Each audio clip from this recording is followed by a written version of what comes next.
Hello, you're very welcome to episode 5 of the Rossie Podcast in association with Shannonside FM. We're looking ahead to the Allianz Football League, where Roscommon will be entering into Division 2 this year, hoping to bounce back to Division 1. I'm joined by former county players Conor Devaney and Cathal Cregg to talk all things Roscommon, and we'll be looking ahead to the new football rules that will be in place this weekend.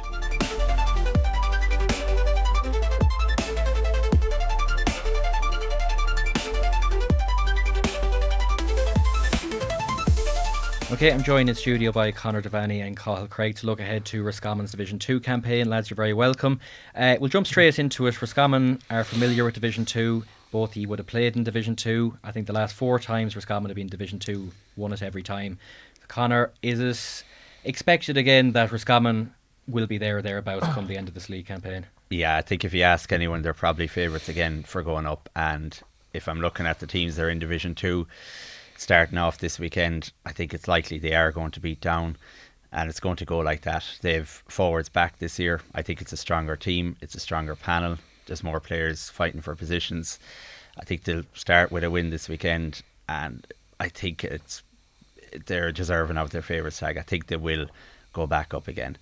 I suppose it has been unfortunate that we go up and then back down again, but we have been consistently about the 8th best team in Ireland for a number of years now, nearly 10 years, getting to quarterfinals but failing to progress from there. So that's where we are. That means we go up and down. But yeah, I think we'll be favourites, and we probably will go up again. Yeah, is that the feeling, Cathal, that maybe Roscommon over the years too good for Division 2, maybe just not quite at the top 6 level to stay in Division 1 consistently? Yeah, as Conor said, we've probably been floating between 6 and 10 for a period of time. I suppose you'd be saying definitely favourites to go back up, but I think when we done the last podcast, we were talking about the needed to blood some new players. I suppose they're going to have to try and get the balance between, they definitely have to bring through a number of players and give them really good exposure to lots of minutes for them to be able to do something later on in the championship. But that could be a case where you might have to drop a few points along the way to give them minutes, because they're not, the lads that are going to come in, they're not all going to just fly into it. If you played your strongest team, I think you'll be saying yes, they'll definitely go back up. But I think on the other hand, he's going to have to blood a few new players, because we've seen last year it wasn't good enough to get them where they wanted to go. Did you always see it as a priority to go back up to Division 1? And I suppose nowadays as well, with sort of a more condensed season, will they be looking at it as a priority to get it back? Is it as much a priority to get back up to Division 1 nowadays? Yeah, I think it's key to be playing Division 1. When you're playing Division 1, it's like playing 7 championship games. There is a marked difference between Division 2 and Division 1. I suppose that's maybe why Roscommon are coming back down. But even you're learning from your mistakes every day, whereas you probably get away with it a bit more in Division 2, I would say. Yeah, it's just easy. Even if you're, as Cathal was saying, I agree that we should be blooding players this time around a bit more. I'm saying that with the players coming back, it's going to be more competitive and maybe even more difficult to do that, because you'll have the likes of 6 or 8 or 9 forwards, 8 or 9 forwards looking for 6 positions. So, for example, that's just the forward line. So it's going to be harder to blood players, I suppose, in that context. But Division 2 is just easier for Roscommon at the moment, has been for about 10 years. So they may not be going all out to win every game, but you tend to end up just winning those sort of games, like I'm saying against Down, for example. Well, yeah, in an ideal world, you blood the players, but when you have the likes of, say, Kieran Murta, Keane McKeown, Shane Calloran, a few others coming back in, I suppose you need to get them games at inter-county, because they haven't been playing inter-county for a while. Yeah, absolutely, and it's great to have them back. The forward line is going to be impossible to pick. You're looking at Enda Smith, Doney, you're looking at Kieran, Diarmid, Darragh Cregg, you're looking at Conor Cox, Ben O'Carroll coming back now as well. You're looking at 8 players that all think they should be starting, only 6 of them will be. So it's brilliant, but it's going to be very difficult to pick what 6 of them is going to play this weekend. I don't know. Yeah, and we're coming into, I suppose, new rules, and we'll touch on them in more detail after a while. I suppose if you look at Roscommon's forwards, and Conor just mentioned them there, Cathal, we have a set of forwards there, and we've been saying it for a long time. That is as good as a pick as most in the country, let's be honest. Yeah, and it'll be interesting to see what we set up with the new rules, as you said. But interesting, like we've had good forwards for a long time, but over the last number of years, we still haven't been scoring that highly. So we need to, if we want to start winning games, need to start scoring more. Like if you go through, I was looking at the results there today, like there was only one game in Cavan we scored 23 times, okay, but conceded 120 in that game. 17 times against Monaghan and 16 times in another game. All the rest of the games you're looking at, 12, 10 points, 13 points, very regular, 14 points. It won't win you an awful lot of games. So we need to start capitalising on the forwards that we have. And are we going to change the way we play? It's probably because we're playing a possession-based game. And that's probably because we're maybe slightly weaker at the back. We're having to bring more players back to cover defensively.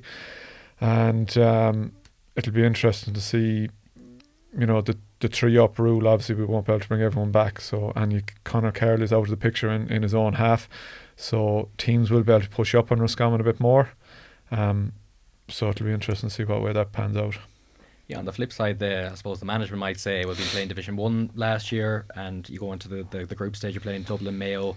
Obviously Cavan probably was disappointing, then Tyrone, Armagh, so they'll probably say, well, we're not scoring as much, but I suppose we have to pull back because I suppose the quality of opposition you're playing against. But on the same time, you'd be hoping Division 2 will get a good chance to use these rules to our advantage with the forwards we have. I think with the forwards we have back at our disposal, coupled with the new rules, I think we are going to be scoring more this time around. I'd like to think so. Ciara Murtagh is going to score. Keane McKeown is going to score. Cregg is playing better again, so he's probably going to score if he's playing. Ben O'Carroll is going to score. So you have more players available now that are going to score with the new rules as well. You'd like to think Ciara Murtagh definitely. Diarmuid, if he's coming around, depends on his role, he might stay in further. Will be scoring from outside that arc. Especially like on Sunday now, for example, in the Hyde, what's going to happen if there's a gale blowing? Will there be players scoring for fun outside that arc? It's difficult to know what way that'll go, but we have players that are capable of that, so it'll be interesting to see, and I think we will end up scoring more this year. Yeah, and the role of the midfielders with these new rules coming in, we have, I suppose, Ultan Harney was back last year. You'd be hoping, Ultan probably had bad luck with injuries over the years. Eddie Nolan's coming back in, Shane Killoran's there, Enda's always probably an option around the middle. So I suppose with the kickouts having to go outside the 40-yard arc, it'll lead to more challenges on midfielders, and you need, I suppose, 2 or 3 players around the middle that'll be fielding ball. Yeah, I think that's going to be one of the fundamental changes that you'll actually see in the game, is that kickouts will go long. Seen one of the inter-county challenges last weekend, and the keepers got pulverised on trying to do the short kickouts. So I think long term, one player probably in the middle of the field that, if he can stay injury free, is Keith Doyle. I think is could be a massive option for Roscommon. Really, really big man, really good in there. The game couldn't be any more suited for the likes of him to put ball out on top of him, And Eddie Nolan's a very, very big man too, very athletic. Shane Killoran can field ball too. Yes, he was very good in the intermediate final. You'd probably expect Enda to, maybe with the midfielders that are back now, expect him to push up the field a small bit more, maybe not have to be used around the middle as much. But I think if, as I said, Keith Doyle could be huge for Roscommon going forward. Yeah, because you mentioned Enda Smith, and he played in the middle, and it felt like he never really got going last year. Probably was doing a job in the middle, and we was trying still to do what he was usually at. You'd be hoping maybe, actually the year before he got the All-Star, he was kind of playing wing forward as a third midfielder. He didn't have to do as much of that, so you'd be hoping it frees him up a bit this year. Yeah, I suspect he'll be part of the front six this time, especially with the couple of lads back at midfield. And he won't have to do that. He may even be staying up as one of the 3. I know there'll be a rotation there. It'll be interesting to see what way teams do that. I'd see a lot of teams might put 2 that'll stay more often than not, and 1 might be more of a rotation. Or like midfielders are going to need breaks. The way, if it's going to be constantly on the go, you're going to have to rotate players. Someone like Ultan Harney could do both. Enda Smith for a stint could do both. But then you might have someone like Diarmuid who just stays in 90% of the time, unless he has to track someone and rotate that way. So it's going to be interesting in that regard. But like Cathal said, the kickouts are going to be, that's one thing for me that I know is going to be totally changed. Like, it's so easy to press a team now. You just line up 3 or 4 players around the arc, or even inside the arc now you're allowed to, and you can't take a short kick out. It's just not possible. And teams like that have Patton, Morgan, that have monster kickouts. I mean, that's a huge advantage, number one, but you have to then have players like Keith Doyle, Shane Killeorn, bigger bodies to get around that ball, because there are going to be contests, like you said. So I think the kickouts for spectators is going to be a massive change, just completely flipped from 90% short to 90% long. Yeah, I think Shane Conyan is another guy. He progressed very well last year, and I think if he keeps that upward trajectory going, I think he'll be a huge asset to Roscommon. Like Eddie Nolan, he's a big man, like he's probably 6'4", so another big option on the kick out. Yeah, because it's looking like nearly our strongest squad possible that we have. Owen McCormack seems to be maybe the only genuine consistent starter that isn't available this year, as far as I'm aware. So it's looking like a strong squad on paper. Now I'll flip it back. You were involved in, I think, the COVID year in 2020. I think Kieran and Jeremy came back and it looked like a strong squad on paper. I know it was kind of straight knockout, it just didn't happen. Is it almost like Davy Burke's challenge now is to keep everyone happy with game time and that? Does that come into effect at all when you have such a quality squad and a big squad as well of good players there? Yeah, but keeping everyone happy can work different ways. Like, keeping everybody happy means, like, if someone's playing well during the week, you're expected to play at the weekend. Yeah. and maybe you should. But like our earlier conversation, you have to bring in younger players too. So it's difficult to know what way to go about that. It's hard to know. But like, then there's players back as well, maybe, I suppose, to replace, like, so when John McManus is back and playing well, he's always going to be fit, he's always going to be running up and down the pitch. So in terms of the new rules and the new game, maybe he could be an asset to Roscommon as well. Well, you have the couple of, even Tim and Sen and Lam are in there as well. You have John McManus and the Gale.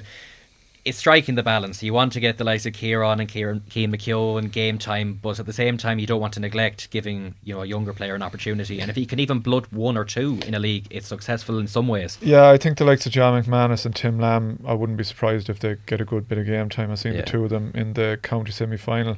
The game went into extra time, and the two of them in particular, they were by far the two fittest players on the field. They literally just ran over Glavies in the finish. Like, John McManus' fitness was unbelievable. So I wouldn't be surprised if he gets plenty of game time. Who are we looking at the threats? We'll just briefly look at some of the teams. Monaghan came down with Roscommon. You have Cork there. Cavan down at the team we're playing on Sunday.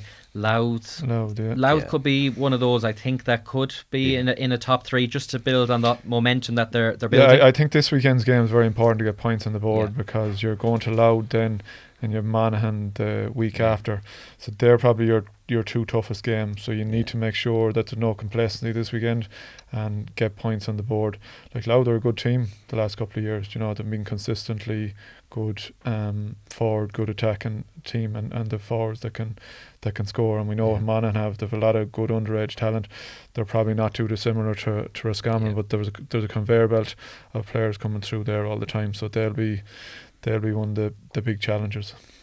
Yeah, I think Louth are probably at the moment second. If I was to pick the way it finishes, I would say at the moment it looks like Roscommon, then perhaps Louth, just going on, we'd say, form and how Louth have improved over the last 2 or 3 years, and I can see that they would probably continue to improve. They just look like a team that will.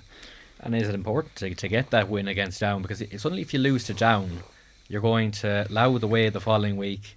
I mean, if you happen to lose that, you're suddenly, negativity creeps in, and I suppose in the back of your mind you're thinking, well, you're actually looking down the way, and you want to avoid maybe the Tailteann Cups scenario. Suddenly, I don't think Roscommon will be down there, even if they lost the first two. But it can creep in quick enough. You don't want to lose the first two, but let's say it was the scenario where we happened to. I don't think we will lose the first two, but I still think we have enough to beat the teams that are still there in it. Like Westmeath could be down at the bottom of that. Meath as well. Like, I can't see them fighting for the top 2 or 3 places. So we'll have enough to get over teams like that, which is then enough to be still in Division 2 again. So I don't think there'll be a problem in that regard. Yeah, but there is still very little between a lot of the teams. Like, the league, across all the divisions, the best competition that we have, like, every year, there's never a whole pile between teams, and any team on a particular day could beat each other. So somehow it comes down to, like, that momentum. If you can get if you can get a win early, get going and build momentum, but it can often, as you mentioned, it can go the other way too if things aren't just going right. Yeah, briefly looking ahead to the year in general, we looked at the league. Going into Connacht, it's London away, then it's Galway away, you would assume, if they beat New York, and then hopefully you're onto a Connacht final. Is there as much emphasis, you think, put on the provincial championships now? You know, maybe for Roscommon it's still a big deal, but your Mayos and Galways, I'm not sure, is it losing its value because you're going into a group stage with another 3 games, and you might have a prelim quarter final. It seems a long way away, the All Ireland series, when you're in the actual provincial championships. Yeah, but it's probably still the only realistic championship competition that a lot of them teams have won. Like Mayo and Galway haven't won in All Ireland for years and years now. Like same with most teams around the country, bar maybe Dublin and Kerry, the only ones that are a shoe-in to win All Ireland every couple of years. I know in our time anyways, it was the one you were gearing for every year. And it also, I suppose, it gears you up for being better seated when you get into the group. Yeah, I think so too. Like, you're not, no one's going to sit here and say Roscommon are going to win an All Ireland this year, or they didn't say it 5 years ago, or they didn't say it 10 years ago. So what can you realistically win? A divisional title and a Connacht championship. So, and then hoping to get, we haven't got beyond quarter final. I'd always be hoping to try and get to a semi-final, but that's what you're looking at, being realistic. So of course you want to win a Connacht championship as long as they're going to be there. Now some would argue they shouldn't be there at all and there should be a different structure. I might agree with that, but at the moment they're there, so as long as they're there, you're going to want to win it. Yeah, because look, the interesting thing is I chatted to a couple of the lads, Darragh, Cregg and Kieran Mercer, and they were quite ambitious. Darragh Cregg was saying he was even turning down AFL offers because he wants to stay with Roscommon. He believes in what the team is there, and Kieran said he wouldn't have come back if he didn't think the team could do something, and he was probably even thinking beyond Connacht. Like, were you in that mindset when you were there? I know it's probably different when you're away from it now, but had you to be in that mindset? I think what has made a difference this year, perhaps, is Armagh actually winning. Yeah. Because we would have seen ourselves, any game we played against Armagh, very much 50-50, was going to be a good game of football, and we probably were thinking we beat them. You wouldn't be thinking that often against Dublin or Kerry in a championship game, but you would against Armagh. Now that Armagh are after winning All Ireland, with a similar team, I would say, as Roscommon, maybe lads are looking, this is possible, there's new rules, things are going to change, someone's going to start off well, be able to do things differently, and you could end up doing something. Now, I don't know whether it's an All Ireland, whatever it might be, but I think that maybe the mindset changes because Armagh are after winning it. Yeah. I think probably the first half of both our careers, that wouldn't have been on the horizon. I think the second half it was probably becoming more and more like anytime you're competing at Division 1, you're in that bracket. We never ended up getting past the quarter final, but we were playing against the top teams I suppose we were going down to Division 2, but every second year we were playing them anyways. And the younger lads coming through, they've competed at under 21 All Ireland final and so on, lads playing Sigerson, winning Sigersons, all that type of stuff. So like lads naturally just have that mindset of that's a realistic ambition, whereas when I came in first it wasn't a realistic ambition, No, like I mentioned Armagh there. Roscommon players now would think even after them winning the All Ireland, if they went out and played them on Sunday, they have a very good chance of beating them. But I think it was my second or third year on the panel, we went up to Armagh and we lost by something like 25 points. You probably remember that game, but so you're like kind there. And that was nearly, that was expected, like maybe not 25 points, but we definitely weren't expected to win. And that's what happened. So it changed completely then 3 or 4 years after that, and that's the way the lads are thinking now. But it's realistic to say that we could get a semi-final possibly. I mean Dublin, the loss of Fenton and McCarthy for Dublin, will say it'd be interesting to see how they, just even from personality wise, how they cope with that loss in the middle. As you mentioned there, like it has to be wide open. It's a wide open. It's as wide open a championship as there has been for a good period of time. Like Dublin have came back to the pack a bit. I think Kerry showed last year. Like I wouldn't be surprised if Dublin and Kerry go and win it, but they're definitely not streets ahead like they were. You've Donegal coming there, that'll be good. Galway will be quite good. Tyrone are going to come. I think they're one that I wouldn't be surprised if they made a serious challenge at the Tyrone have the best team in Ulster. I know everyone's talking about Donegal. And look at Donegal, just because of Jim McGuinness, will go a long distance. But if Tyrone, I suppose with the new manager now, will be a help. If they get their act together, they have to have the best team up there, surely. So if they can really go on a run, they could go all the way.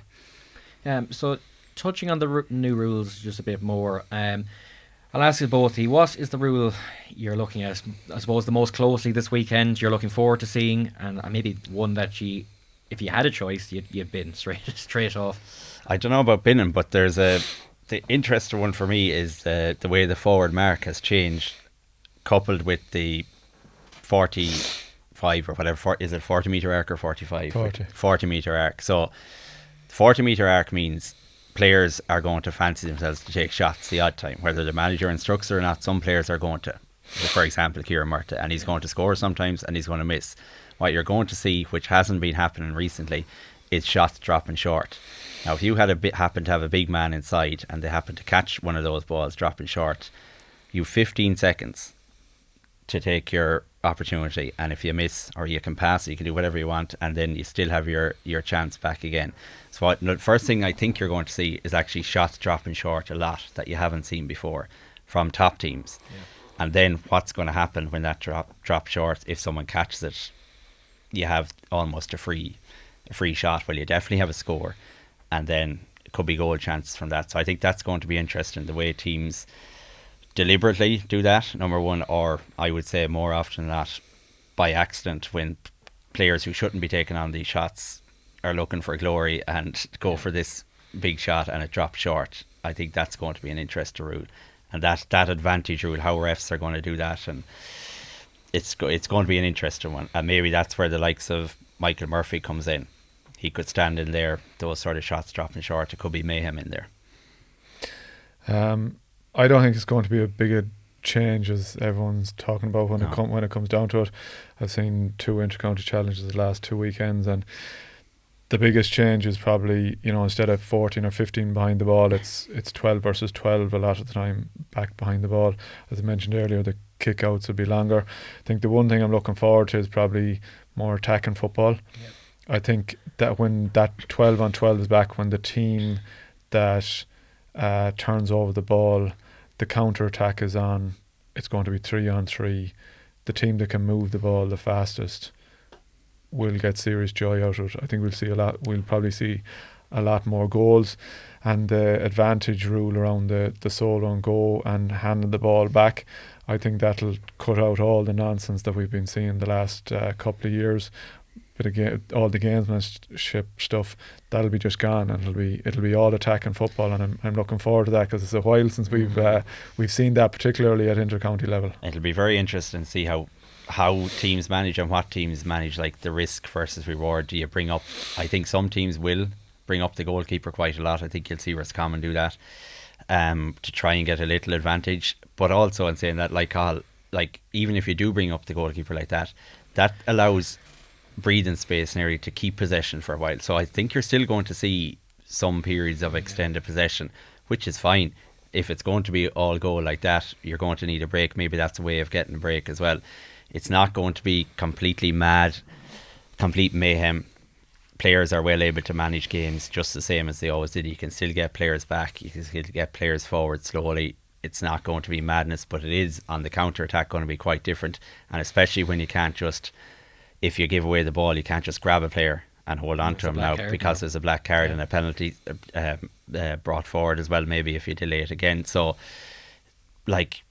it's going to be very hard to stop a counter attack when you give away the ball. So teams are going to have to get shots off, they're going to have to get wides, and then a wide sometimes will be very good because of the new rules on the kick out, which means you can press the opposition team. Yeah, well, if we're looking at the Hyde this Sunday, and the Hyde is windy at the best of time, and it might be again this Sunday probably, that kick out having to go past the 40-yard arc, if you're playing against a gale force wind, I mean, if you're the opposing team, you're doing a full-on press, you're putting probably 3 or 4 inside the arc. Teams are going to do it. Will the ball be able to even get out in some occasions if the wind is that strong? That could be a flaw in it. Teams are going to have a full press no matter what. It's going to be a full press. The kickouts are going to have to go long no matter what. But the wind against you as a goalkeeper to get 40 metres, look, at times this weekend they'll test it probably. It's going to be tricky. But I'm not sure what you can do about that. I'm not sure what way it's going to be. Yeah, at inter-county level, like they're out to 13 metres anyway, so Yeah. they're definitely going to get it out that distance. But I think your big men are going to come into play, as we said earlier, and there'll be someone, it'll be back to like it was 25 years ago, where it'll be breaking ball and, you know, a lot of high field, and hopefully you know, it'll be a lot better to watch again than, you know, the short kick out and the build up play and it's slow. I think that'll be all more or less gone. Is it possible that the penalties for infringements will actually cause the biggest talking points where say Sunday night on RT, when they're going through the Division 1 games, and they'll probably show a clip from one game of a fella not giving the ball back, or giving the ball back in full, but another fella didn't and is brought up 50 yards. Will it be getting the consistency? Basic. There's over 40 penalties for some of Yeah, these. I think, look, it'll take 2 or 3 weeks for it all to bed in. That's going to be always there. It was there on the old rule. It's going to be there on the new rule. You're not going to get out and everything perfect, but I think the game at the end of it will be better. But they all won't work, and we probably won't know till you get through, you know, half the league games, what are some of these rules actually like. Yeah, I think you'll find some of those infringement ones might be tweaked as you go along, but what I can't see working to that extent, there's so many rule changes, is how it's going to operate at club level and then underage level. And I'd be disappointed if there was 3 different sets of rules within the same sport. One set of rules for underage, one set of rules for club, and one set of rules for inter-county. I don't think that really makes sense as a sport. I haven't seen that in any other sport. I know in college football in America there's slight tweaks in basketball, but not major. And I just don't see all these rules working at club level with one referee. Now, if you can bring one linesman, it might be possible, but as we know, it's very difficult in Roscommon and to get referees and linesmen. So we'll just see how that plans out at club level. I think there'll be some of the likes of the 3 up you're talking about there in particular. Some of it will be self-policing as well with the players, because if you get caught once, like the one thing they've probably done well is the deterrent, or the penalty is great.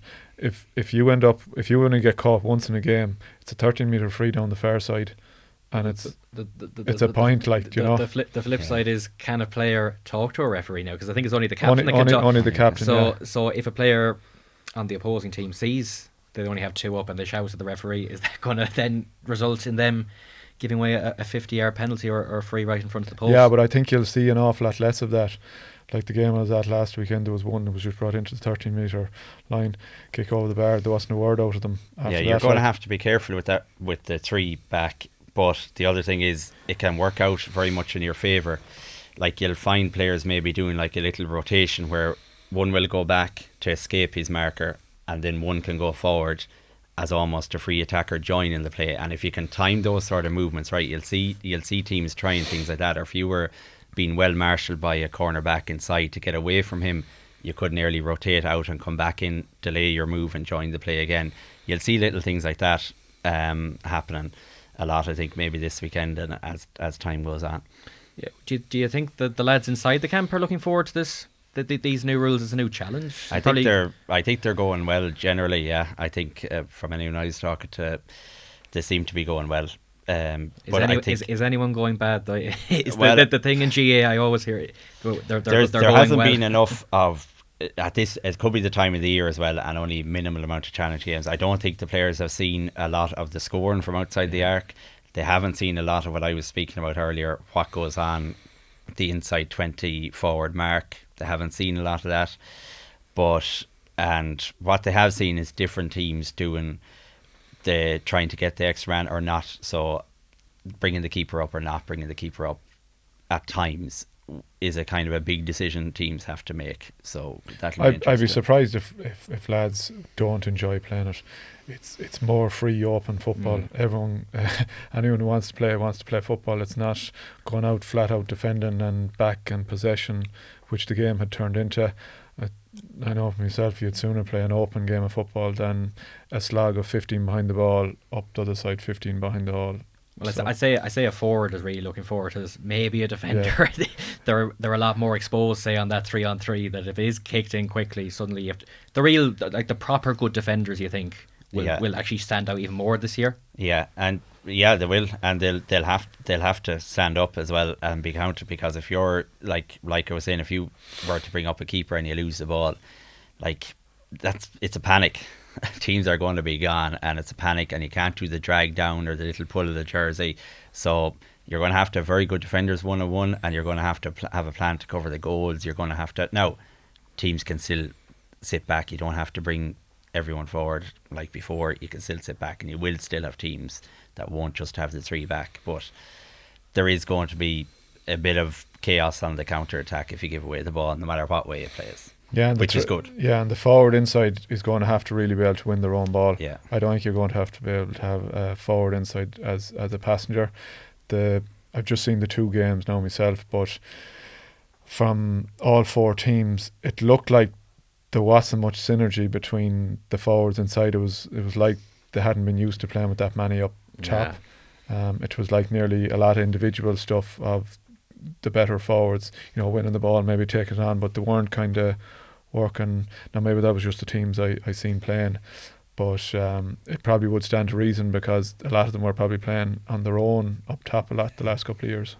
Yeah, to finish up, I think I know what you're going to say, but are you both expecting, from a league point of view, for Roscommon to hopefully get up? And how much emphasis is it actually even to win the competition, like to value a Division 2 medal? I think Kieran joked that he has 4, but he doesn't even really want to get 4 in a way. He doesn't want that many. He'd prefer to be playing Division 1, but it's still nice to win. I think when you look back at it, you mightn't.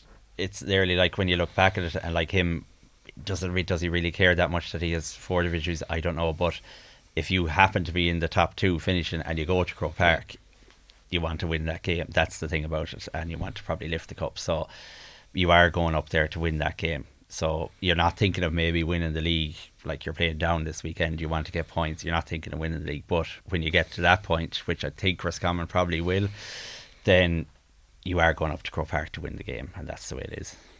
Yeah, I'd think if the lads are ambitious, and they'll want to win any of the silver where they can. They haven't won enough to be saying that, that they don't want to win it. Yeah. And they're being ambitious as well to get up and play Division 1. As Conor said, when you get to a final, then you definitely want to lift the cup.